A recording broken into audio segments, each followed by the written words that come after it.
Hampshire, May 1817. The afternoon sun filtered through the tall windows of Ashford Manor's library, casting golden rectangles across leather-bound volumes and well-worn Persian carpets. Miss Verity Ashford sat curled in her favourite window seat, a copy of Tacitus in the original Latin balanced on her lap, her hazel eyes moving rapidly across the ancient text as her lips formed silent translations. At 24 years old, she had learned to treasure these stolen hours of solitude, precious moments when her mother's relentless campaign to secure her marriage could be temporarily forgotten in favour of the intellectual pursuits that truly nourished her spirit. The sharp clatter of hooves on the drive shattered her peaceful concentration. Verity glanced up, frowning at the interruption, and watched through the window as an impressive black carriage bearing an unfamiliar crest rolled to a stop before the manor's entrance. The vehicle was clearly expensive, the horses thoroughbreds of exceptional quality, and the livery worn by the coachman spoke of wealth far beyond anything her family could claim. She felt a flutter of unease in her chest, wondering what could possibly bring such obvious aristocracy to their modest country home unannounced. It was then that her carefully ordered world began its inexorable transformation. Verity!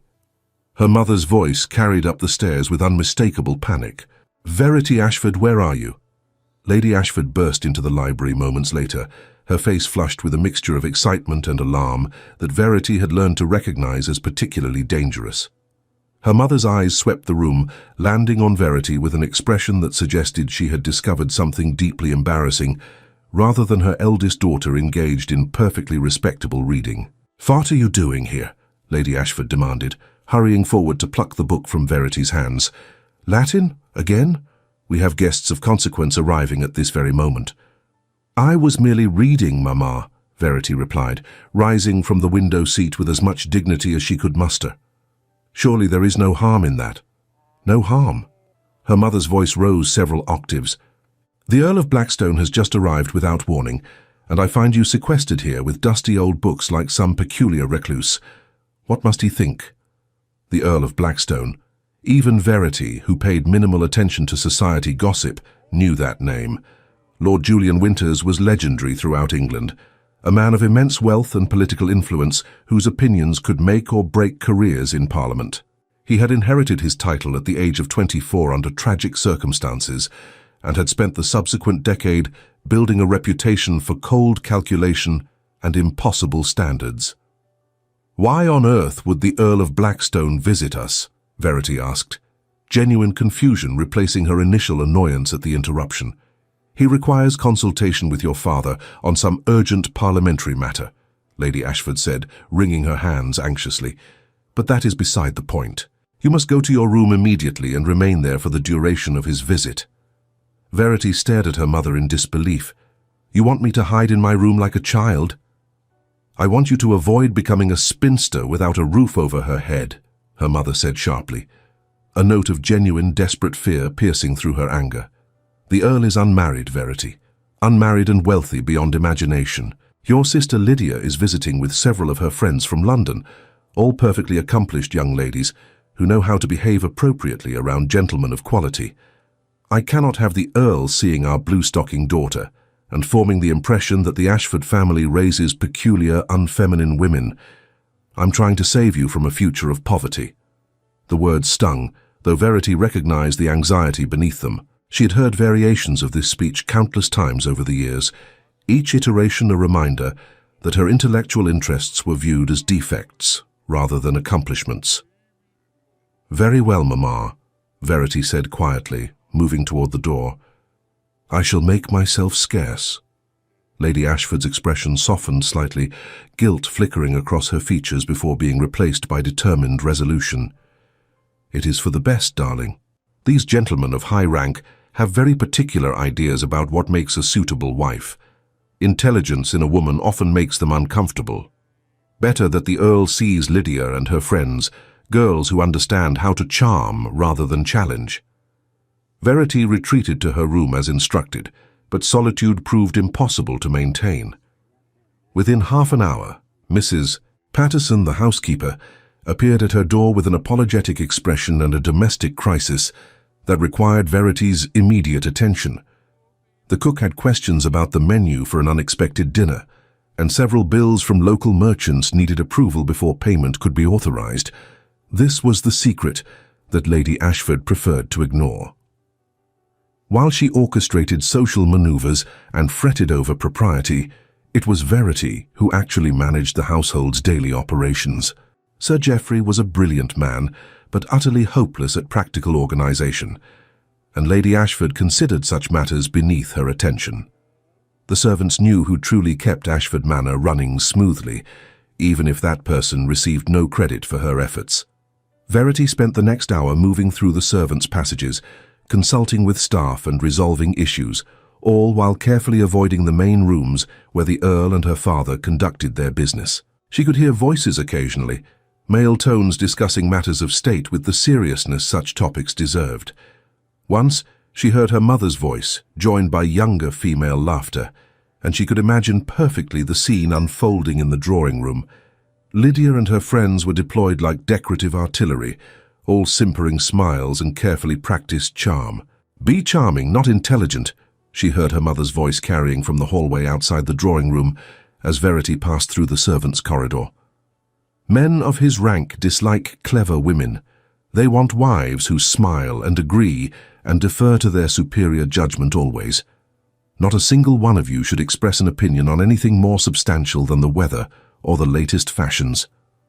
Verity rolled her eyes and continued toward the library, where she needed to retrieve a ledger. The hypocrisy never ceased to amaze her.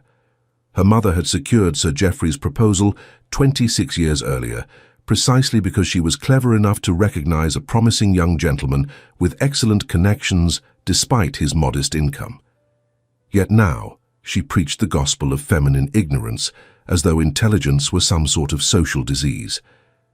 She had just located the ledger she needed when the library door burst open without warning. "Verity!" Sir Geoffrey stood in the doorway, slightly out of breath and clearly agitated. "Thank heavens I have found you. I need your skills immediately." "Papa, Mama said I was to remain out of sight," Verity protested, even as she moved automatically toward her father. Years of assisting with his work had created reflexes that overrode social concerns. "Nonsense," Sir Geoffrey waved off her objection impatiently. "This is an emergency. There is a clause in the treaty documents containing archaic legal syntax that is absolutely critical to tomorrow's vote. The Earl and I have been arguing about the intended meaning for the past half hour. It is not merely the French, but the obscure diplomatic phrasing that confounds us. You are the only person I know whose philological expertise is refined enough to pass the nuance." Before Verity could form another protest, her father had taken her arm and was propelling her toward the drawing room, where, she realized with growing mortification, the Earl of Blackstone awaited. She caught a glimpse of herself in the hallway mirror as they passed, taking in her simple morning dress of pale green muslin, her dark hair pulled back in a practical knot rather than any fashionable arrangement, and her complete lack of the elaborate preparation that one might ideally wish before meeting a peer of the realm. The drawing room was more crowded than she had anticipated. The Earl stood near the fireplace, a tall and imposing figure in immaculate riding clothes that spoke of wealth, worn with complete comfort. His dark hair showed threads of silver at the temples, and his face carried the stern, angular features of a man accustomed to authority. Beside him, documents were spread across a side table in disorganized profusion. Lady Ashford occupied a settee with Lydia, and three of her friends arranged like a painting titled "Young Ladies of Quality." All 5 women wore expressions of frozen horror at Verity's unexpected entrance. "My lord, may I present my eldest daughter, Miss Verity Ashford," Sir Geoffrey announced with obvious pride that made Verity want to sink through the floor. "She possesses considerable skill with languages and has been invaluable to my work on numerous occasions." The Earl turned to face her fully, and Verity found herself meeting eyes of pale grey that seemed to see far more than she wished to reveal. His gaze was penetrating, analytical, the look of a man who evaluated everything and everyone according to rigorous standards. She executed a proper curtsy, painfully aware of how plain she must appear compared to the elaborately dressed young ladies watching this encounter with barely concealed glee at her obvious discomfort. "Miss Ashford," the Earl said, his voice a deep baritone that commanded attention without apparent effort. "Your father speaks highly of your abilities. I confess I had not realized he had a daughter with such accomplishments." There was no mockery in his tone, which surprised her. Verity had grown accustomed to men regarding her education as either amusing or vaguely threatening, but the Earl's expression suggested genuine interest rather than condescension. "My father is generous in his praise, my lord," Verity replied, proud that her voice remained steady despite the mortifying circumstances.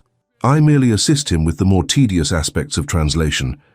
"And German," Sir Geoffrey added enthusiastically, oblivious to his wife's murderous expression. "And Latin, of course. She was reading Tacitus when I found her just now. In the original text, naturally." The Earl's eyebrows rose slightly, the first crack in his stern demeanour. "Indeed. That is remarkable, Miss Ashford. I confess my own Latin has grown rusty from disuse. Perhaps you might assist us with this troublesome passage." What followed was one of the most intellectually stimulating hours of Verity's entire life. The treaty document in question involved territorial concessions following the recent war, and the archaic phrasing employed by the diplomats was deliberately ambiguous. Sir Geoffrey and the Earl had been arguing about whether a particular clause referred to immediate or graduated implementation of the specified concessions. Verity studied the text carefully, aware of multiple pairs of eyes watching her with varying degrees of disbelief and disapproval. She let the complex words settle in her mind, considering not just the literal translation, but the diplomatic context and the linguistic conventions employed in such formal documents. "The phrasing here is indeed ambiguous in isolation," she began slowly, choosing her words with care. "However, if one considers the parallel structure employed in the preceding clauses, there is an implicit graduated timeline being established. The diplomats use specific imperative terms when they intend immediate action, but this particular phrase suggests action within an appropriate time frame.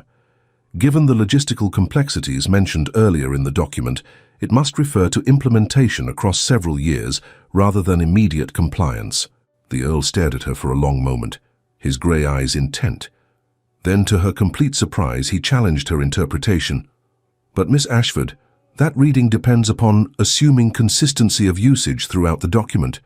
What if different sections were drafted by different diplomats with varying linguistic preferences? The immediate context of this specific clause suggests urgency rather than gradualism." Verity felt something spark to life in her chest, a thrill of intellectual engagement that she had experienced too rarely in her life. Here was someone who did not simply dismiss her interpretation or accept it out of polite condescension, but who engaged with her reasoning and pushed back with substantive counter-arguments. "An excellent point, my lord," she acknowledged, warming to the debate. "However, if you examine the signature page, you will note that this entire section of the treaty bears the mark of a single chief negotiator, which suggests unified authorship and therefore consistency of terminology. Moreover, the legal tradition in these diplomatic documents heavily favors such graduated interpretations unless immediate action is explicitly specified."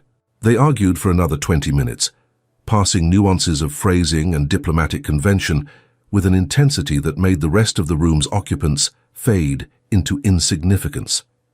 The Earl proved himself remarkably well-informed, and he defended his positions with the tenacity of a man accustomed to winning arguments through force of logic and evidence.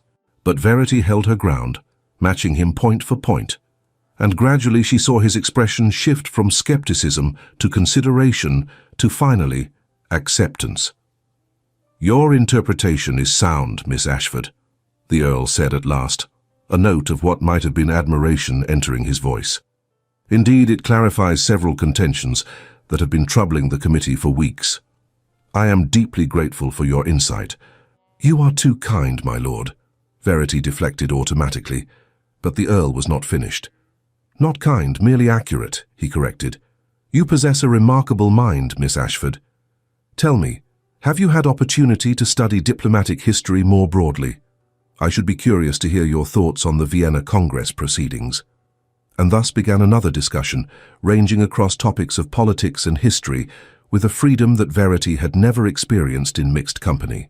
The Earl treated her opinions as worthy of serious consideration, engaging with her ideas rather than dismissing them with patronizing approval. He questioned her assertions, forcing her to defend her reasoning, and when she made particularly strong points, he acknowledged them with the respect one intellectual accords another. Lady Ashford's entry into this fascinating exchange was like cold water thrown on a fire. "My lord, surely you must be parched after such intensive discussion," she announced with forced brightness, moving between Verity and the Earl with the determination of a general deploying troops. "Perhaps some refreshment. And I know my daughter Lydia and her friends have been absolutely dying to make your acquaintance. They are all such accomplished young ladies, recently come from London, where they have been enjoying the season." The Earl's attention was pulled forcibly toward the settee, where the young ladies in question sat arranged in postures of studied grace. They giggled and fluttered and performed precisely as they had been instructed, offering compliments about the Earl's reputation and asking questions designed to showcase their own charms, rather than express genuine curiosity about his answers. Verity watched the Earl's face shudder, the animated interest that had illuminated his features during their debate, giving way to an expression of polite tolerance, barely concealing profound boredom. He responded to the young lady's questions with courteous brevity, but his gaze kept drifting back toward Verity, who had retreated to a chair near the window and attempted to make herself invisible. "Miss Ashford," the Earl said after enduring perhaps 10 minutes of inane chatter about fashion and gossip, "you mentioned an opinion regarding Wordsworth's latest work. I should very much like to hear it, as I confess I found his recent collection rather disappointing." Verity glanced at her mother, who looked as though she might suffer an apoplexy, then back at the Earl. His expression was expectant, genuinely interested in her response, rather than merely making polite conversation. She could not resist such an invitation. "I found the collection uneven, my lord," she admitted. "At his best, Wordsworth captures the natural world with profound sensitivity, but in his weaker moments, he becomes self-indulgent and overly sentimental. The poem about the daffodils, for instance, possesses genuine beauty, but some of the later pieces in the volume descend into maudlin excess." "You are quite wrong about the daffodils, of course," the Earl replied, and she saw the hint of a smile playing at the corners of his mouth. "That particular poem is precisely the sort of sentimental drivel that represents everything wrong with contemporary poetry. But I admire your conviction in defending an indefensible position." They argued about Wordsworth for another quarter hour, their verbal sparring a delight to both participants, while Lady Ashford's expression progressed through stages of horror, resignation, and finally a calculating shrewdness that Verity recognized as potentially dangerous. The young ladies on the settee gradually fell silent, their prepared performances abandoned in the face of the Earl's obvious disinterest in their charms compared to his fascination with Verity's opinions. When the Earl finally took his leave, he surprised everyone by requesting an invitation to dinner. "I find myself reluctant to conclude our discussion of poetic merit, Miss Ashford," he said, addressing her directly, despite her mother's obvious desire to redirect his attention. "If Sir Geoffrey and Lady Ashford would permit, I should be honored to continue our debate over dinner this evening. That is, if you have no objection to my unexpected imposition on your hospitality." "We should be delighted, my lord," Sir Geoffrey responded, before his wife could formulate a response. "Absolutely delighted. Shall we say 7 o'clock? After the Earl's departure, chaos erupted. Lady Ashford fluctuated wildly between excitement that the Earl had shown interest in her family and horror that it was Verity rather than Lydia who had captured his attention. Lydia herself appeared torn between sisterly pleasure at Verity's unexpected success and dismay that her own careful preparation had gone entirely unnoticed. The visiting friends departed with barely concealed glee at having witnessed such an unusual scene, clearly eager to spread gossip about the peculiar bluestocking who had somehow entranced the notoriously particular Earl of Blackstone. "I cannot understand it," Lady Ashford muttered as she supervised frantic preparations for an elaborate dinner. "The man is an earl, Verity, an earl. And you sat there arguing with him about poetry as though he were some fellow scholar rather than one of the most eligible bachelors in England. You should have been demure, agreeable, feminine." "He asked my opinion, Mamma," Verity replied quietly. "Was I to lie about my views to appear more agreeable?" "Yes," her mother exploded, then caught herself and lowered her voice. That is precisely what you should have done. Men do not want wives who contradict them, especially not men of his rank and consequence. They want companions who soothe their egos and make them feel intelligent and important. Then perhaps, Verity said slowly, Lord Blackstone is not like most men. The dinner that evening was a revelation. Away from the performed theatrics of her mother's drawing room, with conversation flowing naturally among the smaller party, Verity discovered that the Earl possessed not just intelligence, but genuine warmth carefully concealed beneath layers of aristocratic reserve. He discussed literature and philosophy with ease, revealing himself to be well-read beyond matters of state, and he actually laughed with genuine amusement, when Verity challenged his interpretation of a Wordsworth sonnet. "You are quite wrong, of course," she said, emboldened by his obvious enjoyment of their debate, "but I admire your conviction in defending such an indefensible position." The Earl's laugh was rich and unrestrained, transforming his stern features into something approaching handsome. "Touché, Miss Ashford. I perceive I have met my match in the art of polite contradiction." Sir Geoffrey observed the exchange with barely concealed satisfaction, while Lady Ashford watched with an expression of confused calculation, clearly trying to determine whether this unprecedented development was disastrous or miraculously advantageous. Lydia, to her credit, seemed genuinely pleased for her sister, though perhaps puzzled by the Earl's obvious preference for intellectual sparring over conventional flirtation. The evening concluded with the Earl requesting permission to call again the following afternoon. "I find I have several more matters requiring consultation with Sir Geoffrey," he said formally, but his eyes settled on Verity as he continued. "And I confess I am curious to hear Miss Ashford's thoughts on the Wordsworth matter we left unresolved. That is, if such an imposition would not be unwelcome." "Not at all, my lord," Sir Geoffrey assured him. "You are always welcome at Ashford Manor." After the Earl's departure, Verity retreated to her room, her mind whirling with the unexpected events of the day. She had experienced enough of society to recognize the danger of reading too much into a gentleman's polite attention, yet something about the Earl's focused interest felt different from the casual courtesy she occasionally encountered at local assemblies. He had looked at her as though she were genuinely interesting, as though her thoughts mattered beyond their utility in resolving diplomatic ambiguities.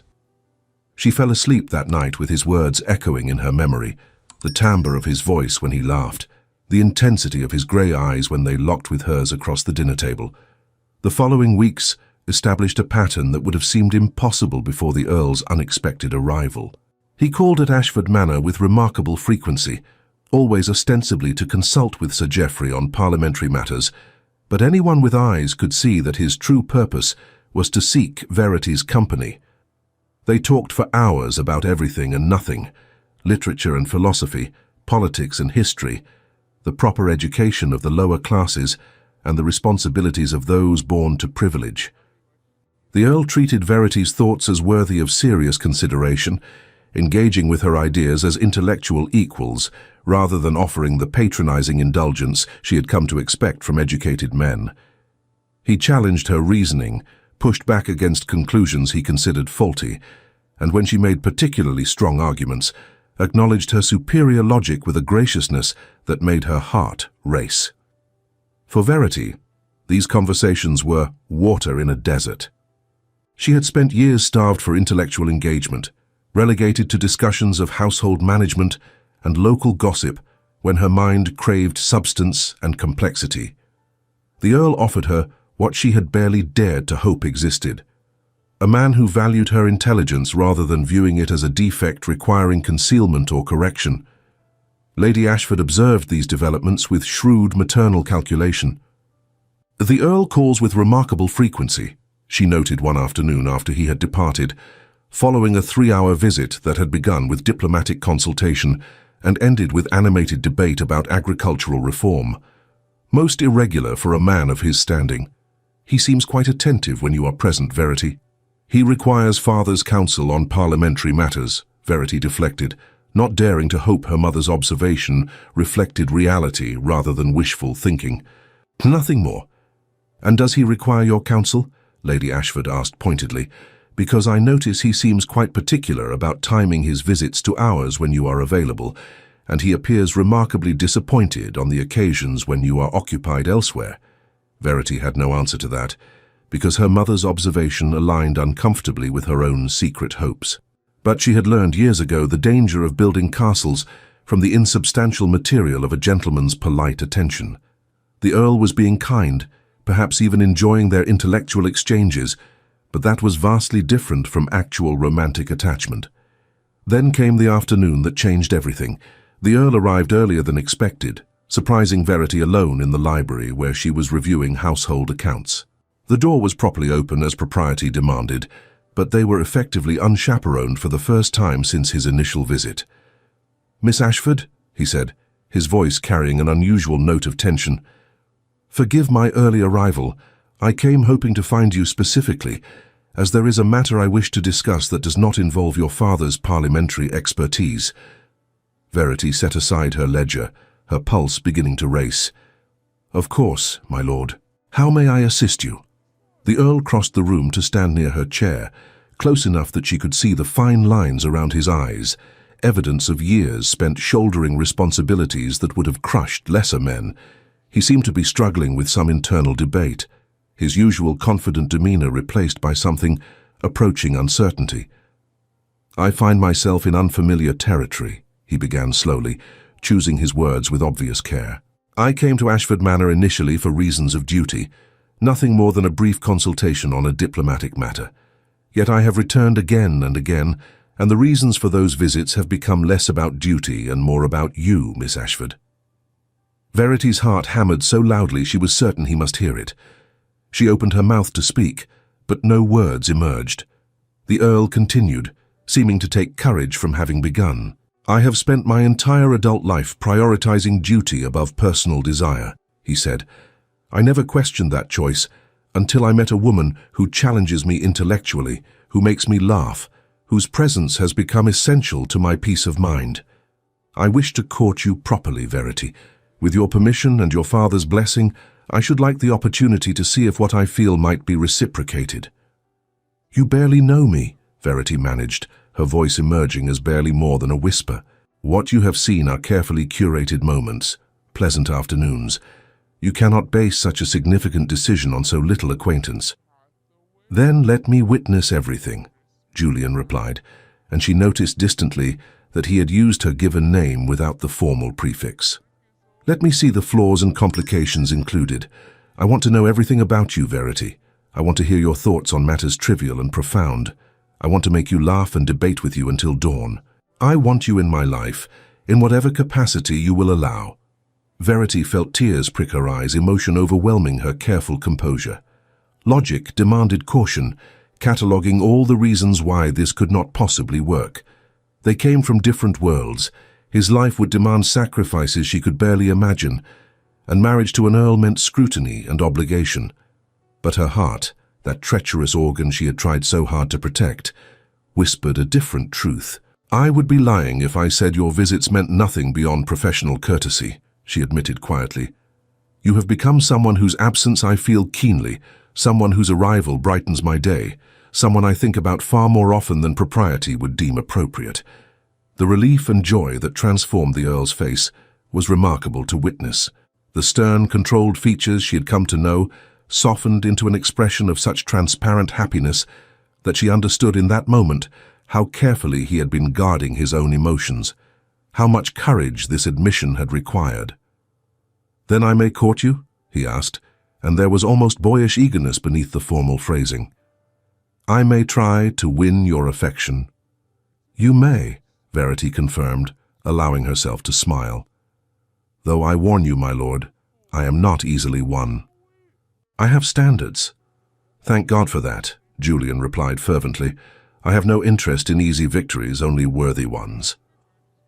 The season that followed was both wonderful and overwhelming. Word spread through society that the Earl of Blackstone was courting Miss Verity Ashford, a gentleman's daughter of no particular distinction, and the attention was immediate and intense. Women who had previously barely acknowledged Verity's existence suddenly sought her company, their motivations ranging from genuine friendship to transparent attempts at securing proximity to the Earl through association with his chosen lady. Mothers of unmarried daughters regarded her with expressions ranging from envy to outright hostility, unable to comprehend how this unremarkable bluestocking had accomplished what their own carefully trained daughters had failed to achieve. Julian proved remarkably attentive throughout the scrutiny. He escorted her to balls and assemblies, claimed her first dance at every event, and engaged her in conversations that lasted far longer than propriety strictly permitted. He sent flowers daily, not ostentatious arrangements designed to impress but carefully selected blooms that referenced their ongoing debates. Yet Verity sensed shadows in him, places he kept carefully guarded, topics that made him withdraw into cold formality. She knew he had inherited his title following family tragedy, but the specifics remained unclear, and whenever she approached the subject, he deflected with practiced skill, redirecting the conversation towards safer territory. One evening, after Julian had been particularly evasive about his father's death, Verity sought out her own father for information. Sir Geoffrey's expression grew somber as he recounted the story. "The old Earl was murdered," he said quietly. "Business associate he had trusted for years, man named Harrison. There was a dispute over investments that had gone badly. Harrison became violent during an argument. Julian was at Oxford when it happened, came home unexpectedly and found the body himself. Only 21 years old. Verity's hand flew to her mouth in horror. How terrible! The poor man. It gets worse, Sir Geoffrey continued. The trial was public and sensational. Every sordid detail was exposed, examined, dissected for the entertainment of the masses. Julian had to testify, reliving the experience of finding his father's body again and again for the court's satisfaction. And then he discovered the estate was nearly bankrupt. His father had hidden massive gambling debts, borrowing against everything to cover losses. Julian inherited not just a title, but a catastrophe. "That explains so much," Verity murmured, thinking of Julian's obsessive control over every aspect of his life, his difficulty trusting others, his fear of vulnerability. "He became harder after that," her father agreed, "more controlled. He buried himself in duty and responsibility, rebuilding the estate and family reputation through sheer force of will. Many of us worried he had sealed himself off entirely from joy and connection. Until recently. Until he met you. You have changed something in him, Verity. Brought back a warmth we feared was lost forever." That evening, when Julian called as had become his custom, Verity interrupted his attempt to redirect conversation toward politics with a direct challenge. "Why do you do that?" she asked quietly. "Deflect whenever conversation approaches anything truly personal, redirect toward politics or literature, or safely impersonal topics." Julian tensed visibly, his shoulders going rigid and his expression shuddering. "I do not know what you mean." "Yes, you do," Verity pressed gently. "I know what happened to your father, Julian. I know about the ordeal you endured." His face went white, then flushed with anger and shame. "Who told you?" he demanded, his voice harsh. "Sir Geoffrey? Did he think sharing family tragedy made for entertaining gossip?" "Do not be angry with father," Verity said firmly. "I asked because I care about you, because I could sense you were carrying burdens you would not share, and I wanted to understand." "Understand what?" Julian bit out, standing abruptly and pacing toward the fireplace. "That I come from violence and scandal? That my inheritance was purchased with my father's blood? That I stood in a courtroom and described finding him?" He broke off, jaw clenched against emotions threatening to overwhelm his control. Verity rose and moved to stand beside him, propriety forgotten in the face of his obvious anguish. She took his hand in both of hers, holding firmly when he tried to pull away. "I wanted to understand why a man of such remarkable warmth and intelligence learned to guard himself so carefully," she said softly. "Why you find it difficult to trust, to open yourself to personal connection. Your father's death was not your fault, Julian.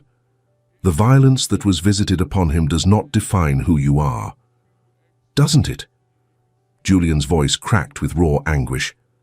"I became Earl through murder. My entire position, everything I am, stems from that horrific act. And the worst part is that sometimes I hate him for dying, for leaving me alone to shoulder responsibilities I never wanted. And then I hate myself for feeling that way about a man who was murdered." Verity's heart ached for the pain he had carried alone for so many years. Being angry with your father does not make you a bad son, Julian. It makes you human. He died and left you to clean up the aftermath of his mistakes. Of course you are angry. That is a completely natural response to impossible circumstances. Julian stared at her, as though she had performed some sort of miracle. How do you do that? Make me feel less alone. Since my father died, I have carried these burdens in isolation, believing no one could understand or accept the darkness in me. Yet you look at me with such compassion, such acceptance. How? Because I see who you truly are beneath the armor, Verity replied. A good man who endured terrible things and emerged stronger, albeit at great cost. A man who deserves happiness and love, even if he does not believe it yet. What happened next felt inevitable. The culmination of weeks of growing attachment and emotional honesty. Julian pulled her into his arms with a careful reverence that made her eyes sting with tears, and when his lips met hers, the kiss contained both tender gentleness and deep passion. They stood locked together for a long moment, the rest of the world fading into insignificance. I love you, Julian said when they finally broke apart, his forehead resting against hers. I know it is too soon, that I should wait for a more appropriate moment, but I cannot keep the words inside any longer. I love you, Verity Ashford, with an intensity that both frightens and exhilarates me. Tears of joy spilled down Verity's cheeks. I love you too. I think I have since that first afternoon when you actually listened to my opinions instead of dismissing them, when you looked at me and saw a person rather than just a potential wife. As summer progressed, their alliance deepened despite the challenges that emerged with increasing frequency.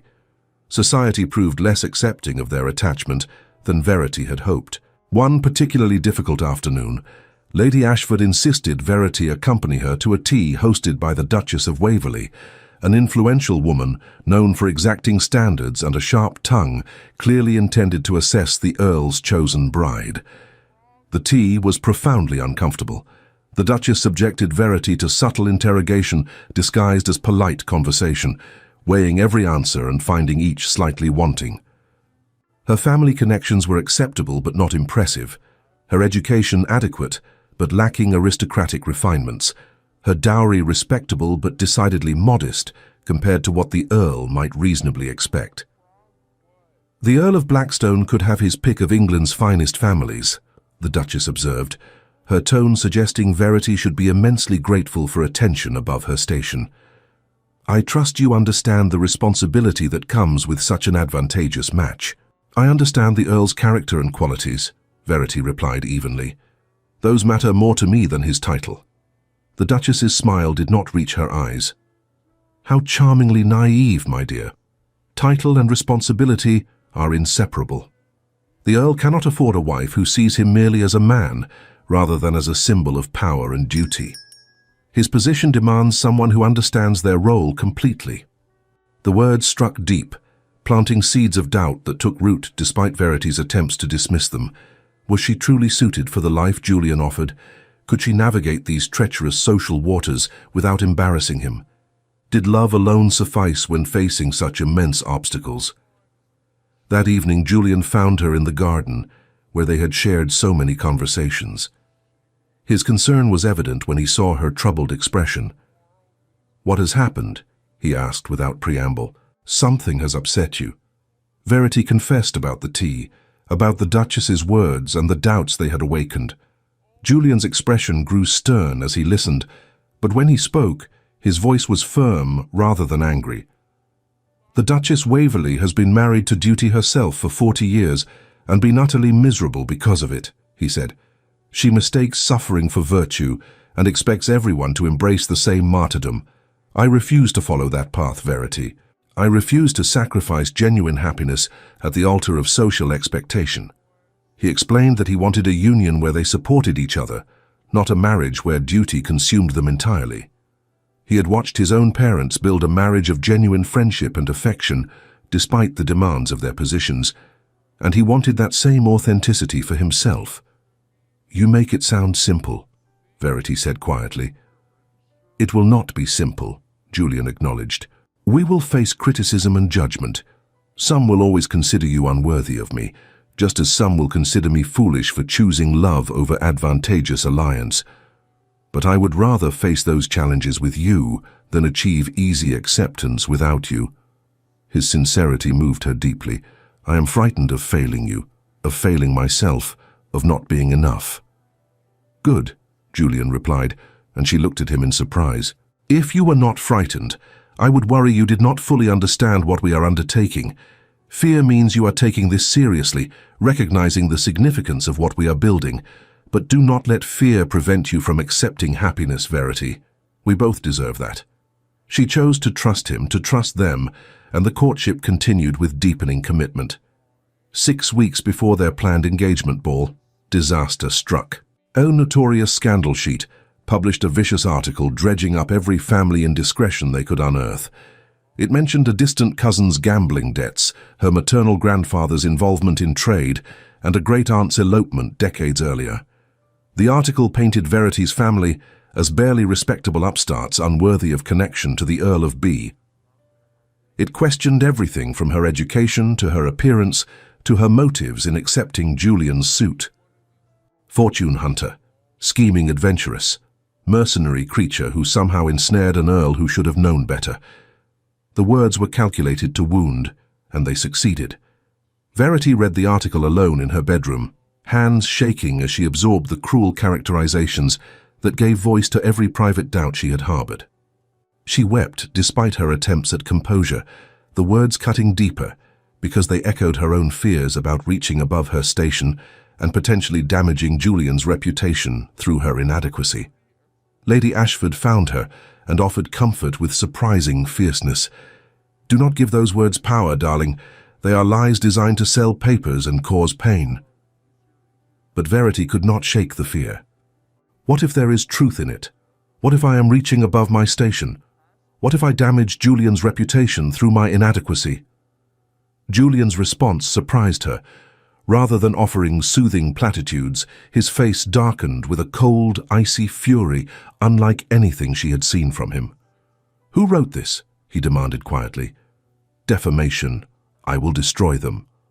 Verity protested that any legal action would only draw more attention, that it would be better to let the matter fade into obscurity. Julian's expression was flat with determination. "No, I will not allow lies about you to stand unchallenged. You deserve better than silence in the face of such viciousness." He did not lower himself to write public letters to the newspapers, for an earl does not debate with gossip mongers. Instead, he utilized his considerable influence behind closed doors. He paid a quiet visit to the owner of the printing press, and he called in debts from powerful men who held sway over the publication's funding. He made it perfectly clear that any further mention of Miss Ashford would result in social and financial ruin for everyone involved. The effect was immediate and absolute. The attacks ceased instantly, and the society gossips, sensing the dangerous weight of the Earl's protection, quickly found other targets.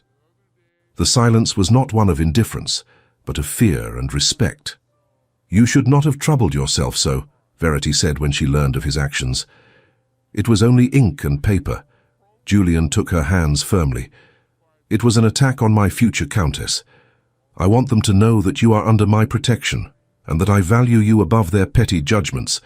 You are worth defending, Verity. Always." The engagement ball at Blackstone Hall was magnificent and overwhelming.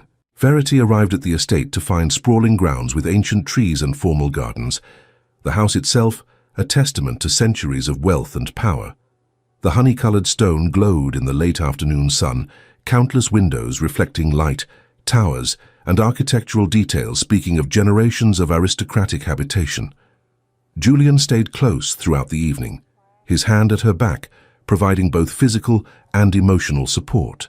Conversations paused as they moved through the rooms, faces turning to regard them with expressions ranging from genuine pleasure to thinly veiled skepticism. The formal announcement came early in the evening. Julian addressed the assembled company with quiet authority. "It is my profound pleasure and privilege to announce my engagement to Miss Verity Ashford. She has done me the extraordinary honor of accepting my suit, and I look forward to introducing you all to the future Countess of Blackstone." The applause was varied. Some guests responded with genuine enthusiasm, family and close friends clearly delighted by the match. Others offered perfunctory acknowledgement, faces betraying reservations about a union between the powerful earl and a gentleman's daughter of no particular distinction. Still others did not bother hiding their disapproval, dowagers with tight smiles and pursed lips, making their judgment clear without words.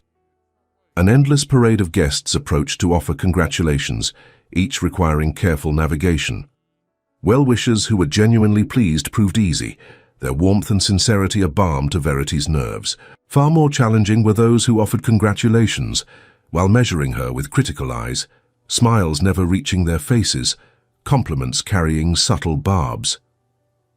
"Such a charming match," one dowager observed, her tone suggesting anything but charm. "The Earl has always been so unpredictable in his choices." "How very fortunate for Miss Ashford," another added, the emphasis on fortunate making clear her opinion that Verity had secured a social elevation far beyond what her circumstances merited. Verity bore the subtle insults with outward grace, though each added weight to the burden of doubt she carried. Julian remained attentive, steering her away from the worst offenders when possible, but social obligation demanded they separate at times, leaving her to navigate treacherous waters alone. A group of young ladies cornered Verity with transparent eagerness, women who had barely acknowledged her existence before, but now sought her company with desperate enthusiasm. Their conversations centered on fashion and gossip, topics Verity found tedious under the best circumstances. However, she reminded herself that these women had their own skills and battles to fight, and she offered them polite attention, refusing to look down on them simply because their interests differed from her own. The evening wore on with excruciating slowness. She danced with various partners, made conversation with dowagers who assessed her with gimlet eyes, laughed at jokes that were not funny, and maintained a pleasant expression until her face ached from the effort. Finally, she escaped to the terrace, desperate for air and a moment's respite from the relentless scrutiny. "It does become easier," a female voice said from the shadows. Verity turned to find Lady Charlotte Winters, Julian's younger sister, whom she had met briefly earlier in the evening. Charlotte moved to stand beside her at the balustrade, gazing out at the moonlit gardens. "The first events are always the worst," Charlotte continued sympathetically. "Eventually you develop something like armor, not enough to make you immune to the judgments and cruelty, but sufficient to deflect the worst of it. You learn which battles are worth fighting and which are best ignored. You discover allies among women who genuinely wish you well and learn to avoid those who take pleasure in others' discomfort." "How do you bear it?" Verity asked quietly. "The constant evaluation, the sense that every word and action is being weighed and measured." Charlotte smiled sadly. "You remember why you chose this life. Julian loves you genuinely, and that is worth more than the approval of 100 spiteful dowagers. You create private spaces where society cannot intrude, sanctuaries where you can be yourselves without performance. And you develop selective deafness to the worst of the gossip while remaining alert to genuine threats." The advice was practical and grounding. Verity absorbed it gratefully, drawing strength from Charlotte's matter-of-fact acceptance that this would be difficult but survivable. They talked for another quarter-hour before social obligation demanded their return to the ballroom. But Verity felt fortified by the connection, grateful to have found an ally in Julian's sister. The weeks following the engagement ball passed in a whirlwind of preparations and increasing intimacy. Julian was remarkably open now that his emotional walls had been breached, sharing hopes and fears with touching vulnerability. They discussed the practicalities of married life, how they would manage the estates, what causes Verity wished to champion, how to balance public obligations with private needs. They agreed that certain aspects of their relationship would remain fiercely private regardless of social pressure or expectation. One evening, walking in the gardens of Ashford Manor, Julian spoke of his vision for their future. "I do not want a marriage of duty alone," he said, stopping to face her directly. "I have seen too many couples who exist in cold formality, performing their roles without genuine connection. I want a true alliance, Verity.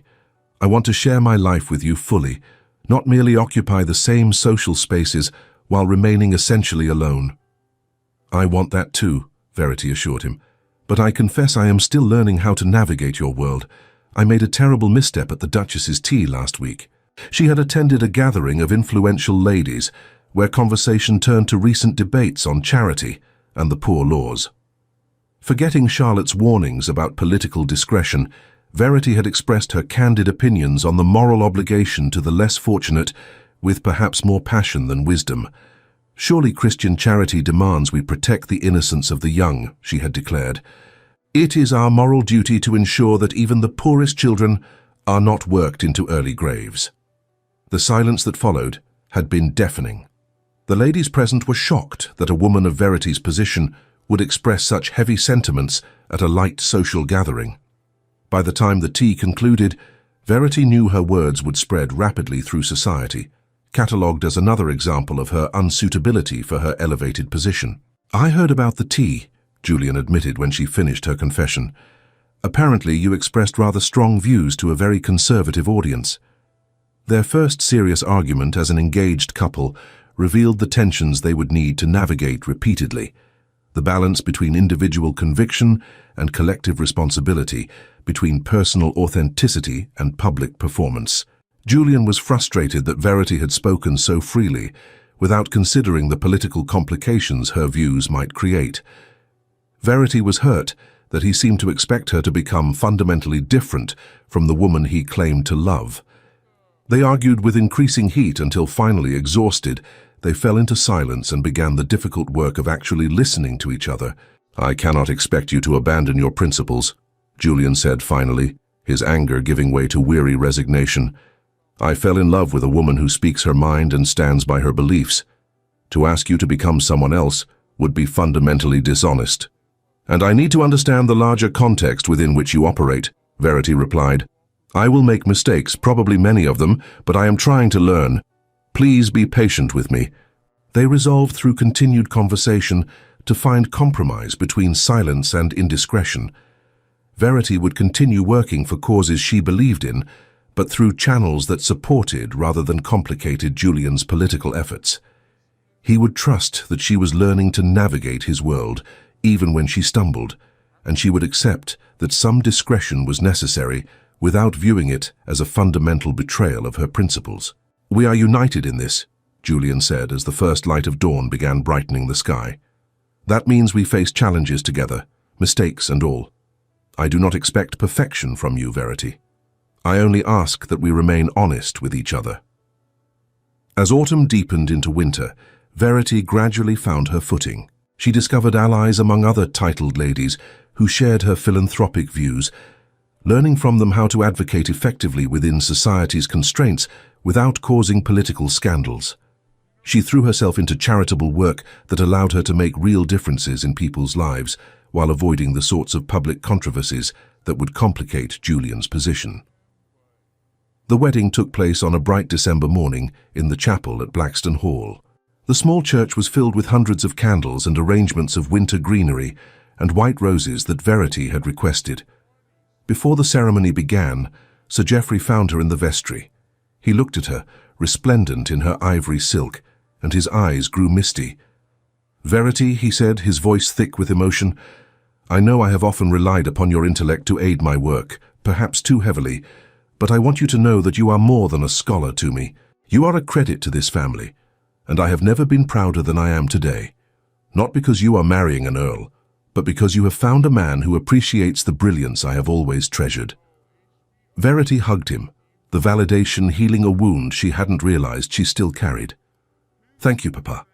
Julian watched her walk down the aisle on her father's arm, his face transforming with transparent joy and wonder that made her eyes sting with tears. They spoke their vows with unwavering conviction, their voices steady despite the emotion threatening to overwhelm them both. The rings they exchanged were meaningful rather than merely expensive.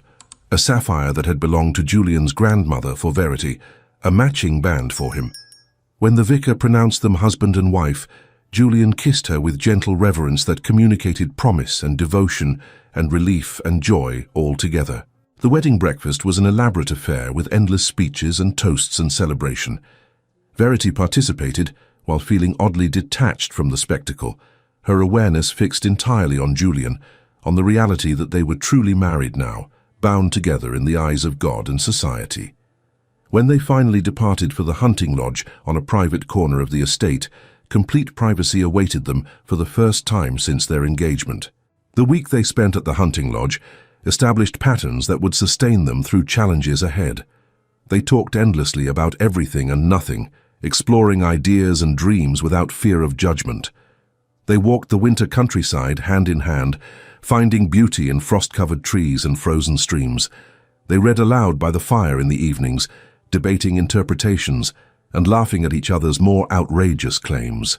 They discovered a depth of passion that matched their intellectual fire, finding a tenderness in each other's arms that words could not fully express.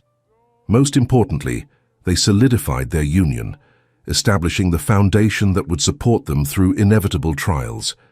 They discussed practical matters of estate management, causes Verity wished to champion, and how to balance public obligations with private needs. They agreed on boundaries.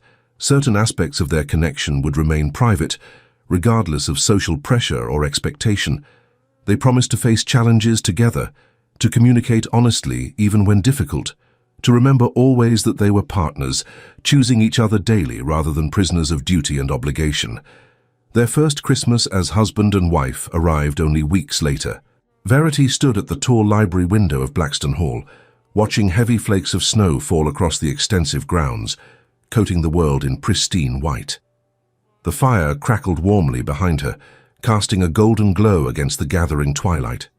12 months earlier, she had been simply Verity Ashford, a gentleman's daughter resigned to spinsterhood, her days filled with quiet reading and household management, hiding her brilliance to avoid frightening potential suitors. Now she stood as the Countess of Blackstone, mistress of a great estate, looking out at a future that was vast and uncertain, yet filled with promise. She heard the door click shut, followed by the familiar steady tread of footsteps across the carpet. Julian joined her at the window, slipping his arms around her waist and resting his chin on her shoulder in the easy intimacy they had fought so hard to secure. The heat of him against her back was a solid anchor against the cold world outside. "What are you thinking?" he asked softly, his breath stirring a loose tendril of her hair. "How remarkably different everything is from a year ago," Verity replied, leaning back into his embrace. "Last Christmas I was simply myself, living a quiet life with modest expectations. I never imagined I would be here with you." "Regrets?" Julian's voice held a note of vulnerability that suggested her answer mattered deeply. She turned in his arms to face him directly, meeting his grey eyes with complete honesty. Outside, the snow continued to fall, burying the past, but in here there was only warmth. "Not a single one," she whispered. "I have found a life far richer than I could have imagined. Not because of the title or the wealth, Julian, but because I am finally known. You see me, truly see me, and you love me anyway. That is the only victory that matters." "And you, Verity," he murmured, his thumb tracing the line of her jaw with infinite tenderness. "You have taken a cold, empty house and turned it into a home. You have taken a man made of duty and scars and taught him how to live." His kiss was answer and affirmation, a promise made in the silence of the winter evening. They stood together against the falling dark, two minds and hearts finally perfectly aligned, ready to face whatever the years might bring, side by side. Thank you so much for staying with us until the end. If this story of intellectual connection and genuine partnership touched your heart, please like, subscribe, and share with someone who needs to hear it. Your support helps us continue creating stories of love, respect, and the courage to be yourself.